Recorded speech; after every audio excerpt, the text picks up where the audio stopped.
itu supaya dengan diterimanya oleh PJ Bupati, pihak-pihak yang terkait bisa dihadirkan, jadi tidak usah ke Dewan seperti itu. Nah, namun PJ Bupati juga tidak menerima langsung, disposisikan ketika itu ke Pasekda. Pasekda juga didisposisikan ketika itu ke Asda ya. Diduga ilegal, Audi pertanyakan pengadaan tanah untuk pembangunan Road Race Grade B Ciamis. Ciamis Garuda Nusantara Dewan Pimpinan Cabang DPC Asosiasi Wartawan Demokrasi Indonesia AWDI Kabupaten Ciamis menggelar audiensi dengan Komisi A, C, dan Komisi D DPRD Kabupaten Ciamis. Bertempat di ruang rapat Temenggung Wirahadikusumah. Dalam audiensi tersebut, AWDI pertanyakan rencana pembangunan Road Race Grade B dan proses pengadaan tanah kepada pemerintah Kabupaten Pemkab Ciamis yang diduga melanggar aturan perundang-undangan karena tahapan prosedurnya tidak ditempuh. Selasa tanggal 14 Januari tahun 2025. Ketua DPC Audi, Raden Dede Surahman Kartadibrata, menyampaikan bahwa pada intinya pengadaan tanah untuk pembangunan Road Race Grade B ini diduga telah melanggar daripada peraturan perundang-undangan karena pengadaan tanah ini adalah skala besar, jadi seharusnya ada penetapan lokasi penlok. Ketika tidak ada penetapan lokasi berarti pengadaan tanah ini otomatis diduga tidak sah secara hukum, ujarnya. Karena penetapan lokasi itu sekaligus merupakan izin daripada pengadaan tanah, yang seharusnya dimulai dengan penetapan lokasi penlok. Jika tidak ada penlok, maka otomatis pengadaan tanah ini dianggap ilegal dan tidak sah secara hukum. Penlok merupakan izin utama yang mencakup alih fungsi lahan hingga pelepasan hak atas tanah, jelasnya. Raden Dede juga menambahkan bahwa pembuatan dokumen perencanaan pengadaan tanah (DPPT) dan studi kelayakan yang menjadi dasar penlok tidak pernah dilakukan. Bagaimana tanah ini akan disertifikatkan jika tidak ada akta pelepasan hak dan penlok? Ini adalah pelanggaran serius yang harus dipertanggungjawabkan, baik secara hukum maupun administratif, karena detail engineering design (DET) sudah dibuat, dan itu sudah makan anggaran, tegasnya. Ia mengungkapkan anggaran sebesar 5 miliar rupiah telah dikeluarkan untuk pembebasan lahan meski dokumen-dokumen wajib tidak tersedia. Oleh karena itu, ia meminta audit oleh auditor provinsi atau independen, nanti bisa diketahui apakah ada kerugian negara atau tidak, tambahnya. Dalam audiensi tersebut, Audi belum mendapatkan jawaban yang jelas dari dinas terkait atau dari pemerintah Kabupaten Ciamis terkait transparansi proses pembebasan tanah untuk pembangunan Road Race Grade B di Kabupaten Ciamis, pungkasnya.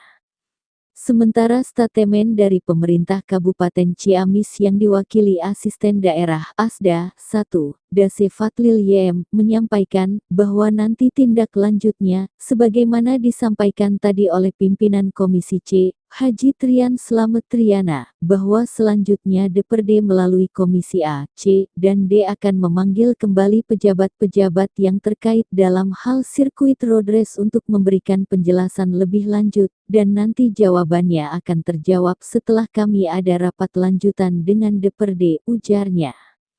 Ketua Komisi D DPRD Ciamis, Haji Zainal Arifin, mengapresiasi langkah Audi yang telah menyampaikan beberapa hal terkait rencana pembangunan Road Race Grade B yang ada di wilayah Panyingkiran dan Imbanagara, Kabupaten Ciamis, ujarnya.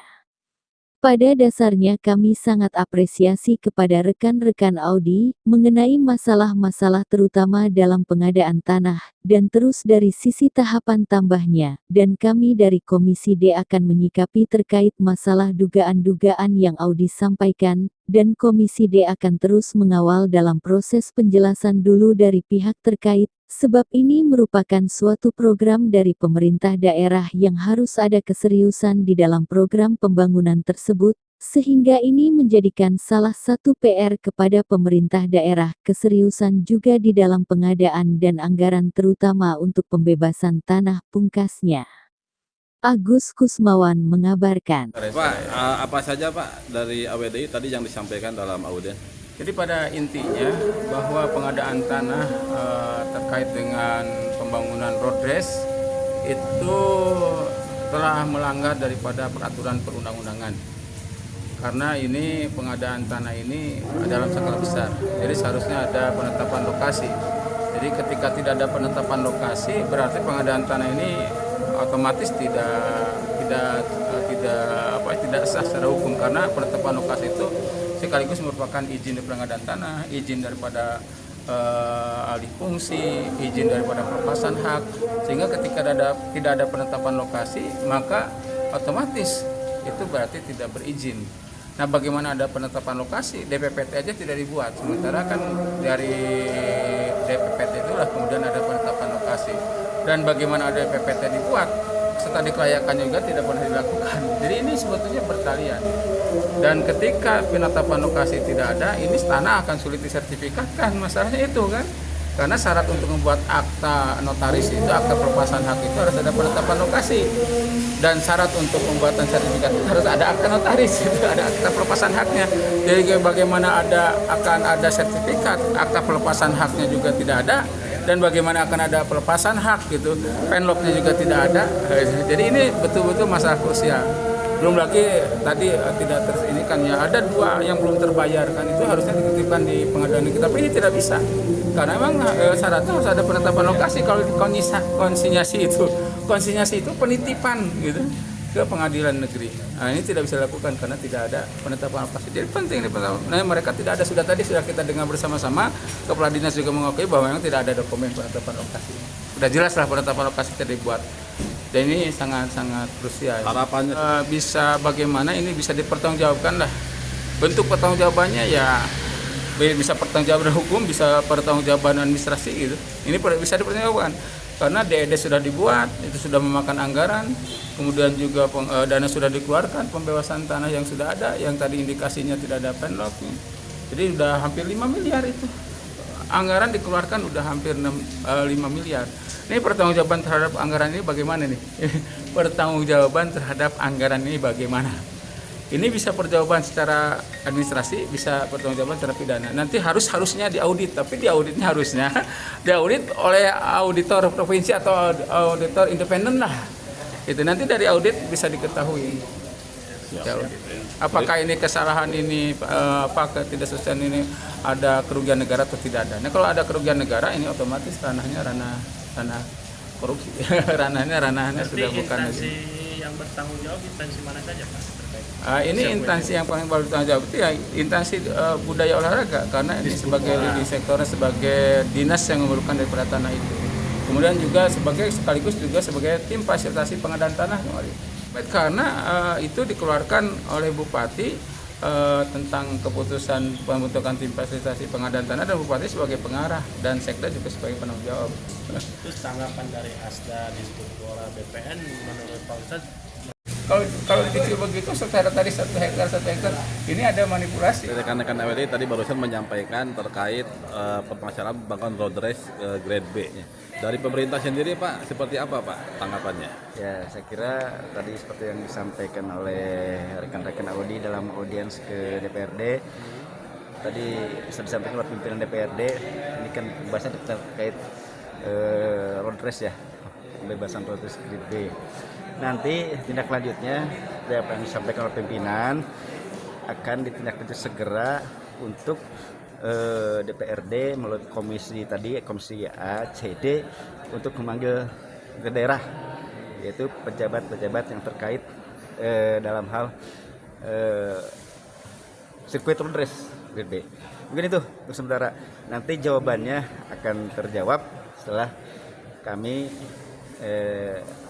ada rapat dengan DPRD yang tentunya DPRD yang memanggil kami ke pemerintah daerah.